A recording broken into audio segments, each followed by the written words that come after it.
diputado, siguiendo con el listado y el registro de participaciones, toca ahora al de la voz hacer los cuestionamientos. Lo haré ejerciendo al mismo tiempo que hemos ejercido todos.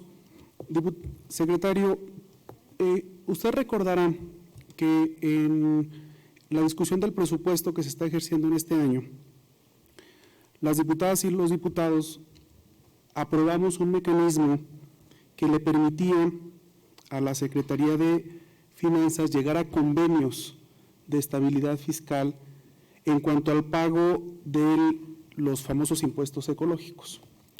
La lógica de esos convenios era que para el Estado resultaba más oneroso el llevar un litigio con las empresas que eran sujetas de este impuesto, que iba a tardar años y que podía tener relativos beneficios para el Estado, y que era mucho más productivo llegar a acuerdos con esas empresas. Entiendo que hay un secreto fiscal que tenemos que proteger, pero entendería yo que ese secreto es para las empresas que aún no tienen un convenio firmado. Entonces, para nosotros es muy importante conocer el avance de estos convenios porque es una muestra de confianza del Congreso hacia la Secretaría de Finanzas el que pueda llegar a esos acuerdos. Y entonces me gustaría que usted nos hiciera de conocimiento cuáles eran los adeudos que tenían esas empresas y finalmente cuál fue el convenio al que se llegó con ellas, entendiendo que había un litigio en cuanto a los adeudos, es decir, las empresas decían que debían una cantidad obviamente mucho menor, el gobierno del Estado, la Secretaría de Finanzas calculaba un impuesto mucho mayor y entonces me imagino que llegaron a un punto medio, pero para efectos de transparencia es importante conocer cuáles fueron los convenios, cuáles eran los cálculos que se tenían y cuál fue el convenio finalmente con las empresas. En ese sentido también quisiera que nos informara, porque desde la Secretaría de Finanzas se está aplicando un modelo muy interesante, un fondo de estabilización fiscal, en el cual el Estado va a tener un par de fondos que le van a permitir tener estabilidad en épocas de vacas flacas, es decir, cuando se tenga mucho recurso, se guardará una parte del recurso para que cuando no se tenga tanto ingreso, se puedan estabilizar las finanzas públicas. Y en ese sentido, pregunta o pedirle que nos informe sobre el mecanismo de fondeo de ambos fondos o de todos los fondos que se tengan para la estabilización, de dónde van a salir los recursos para darle viabilidad a esos fondos. ¿Sería cuánto? Gracias, diputado presidente. Con permiso. Sí, con relación a, efectivamente, yo creo que agradecerles, además, quiero decir, los Zacatecas somos innovadores en ese sentido, en este tipo de convenios que no existen ni siquiera lo tiene el gobierno federal.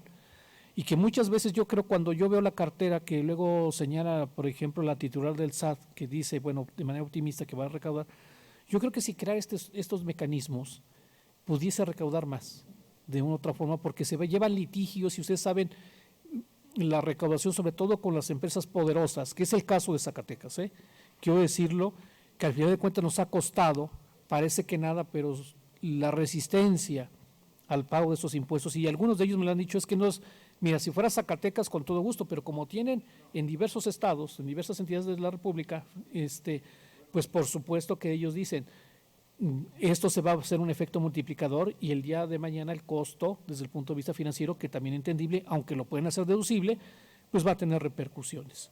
Entonces, los convenios de estabilidad, por supuesto que ahorita en la práctica estamos en negociación con 3 empresas, le podemos dar de los que, por supuesto, la información de los que tenemos ya firmados y que ha sido la Comisión de Defensa del Contribuyente la que ha avalado también parte de estos convenios en algunos casos, pero digamos, la parte importante que son los corporativos, las famosas holding, son los que estamos llevando negociaciones y acuerdos, que por eso decía yo con optimismo, por lo que yo ya he venido informando, vamos a cerrar con buenas condiciones y tenemos en puerta 2 por firmar, yo creo que en este mismo mes.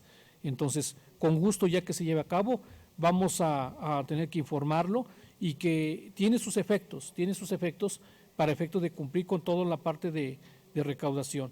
Y en ese sentido, ¿de dónde proviene? La mayor parte proviene, por supuesto, de litigios que llevan con nosotros. Ellos controvertieron los 4 impuestos y en su caso, en algunos de ellos nos ganaron 2, nosotros ganamos 2, otros ganamos nosotros 3, otros ganamos todos los impuestos, como fue al inicio de la resolución de la Corte.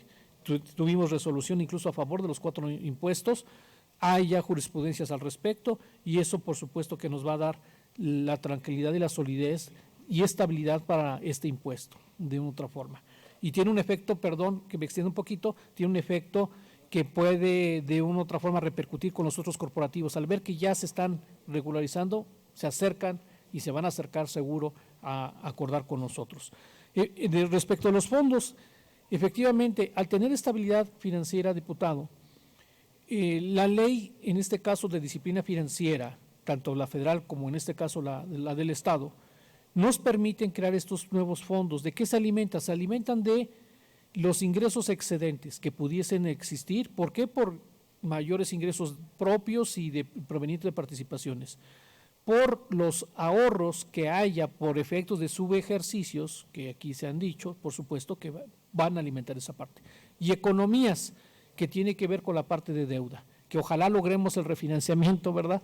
El comercial, ojalá se logre para poder lograr esta parte y alimentar en 2 aspectos. De esa bolsa que se crea, diputado, el 20% va a ir a este fondo de estabilización, que es para prever, como parecido al FEIEF federal, una caída posiblemente de las participaciones o no se cumplen las metas, u otros conceptos que estaríamos viendo que queremos ver. Ayer lo platicaba con el señor gobernador, posiblemente de apoyo también a efectos de municipios, para poder de otra forma apoyarlos en la crisis que algunos están padeciendo en ese sentido.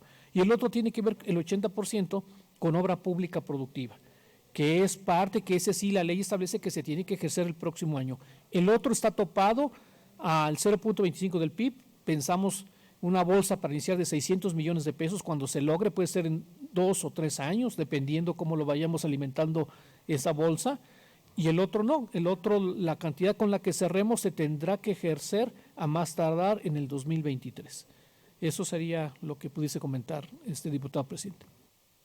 Muchas gracias, secretario. Voy a hacer uso de mi derecho de réplica y aprovecharía el espacio para, desde esta tribuna, hacerle un llamado a las grandes empresas que tienen su sede en Zacatecas, que explotan nuestro territorio, que generan contaminación, para que no le regateen a Zacatecas los recursos, para que no le regateen a Zacatecas el pago de sus impuestos. Zacatecas es una tierra generosa que les ha proporcionado riqueza en todos los sentidos, sobre todo a través de nuestro subsuelo. Y el hecho de que tengamos a varias empresas con sede en Zacatecas haciendo uso de su derecho a controvertir los impuestos, también nos dice un poco que no le tienen cariño a la tierra que les está entregando tanta riqueza. Aprovechar el espacio pues para pedirle a los directivos de esas empresas que aprovechen todos estos mecanismos y que le aporten los recursos que Zacatecas merece. Al final son recursos que se aprovechan en mejorar la calidad de vida de la gente y en remediar los impactos que dejan estas empresas en el ambiente de nuestro territorio. No se vale que nada más quieran llevarse la riqueza, dejarnos la contaminación y que no quieran aportar para mitigar los efectos que deja su labor industrial. Bien, siguiendo con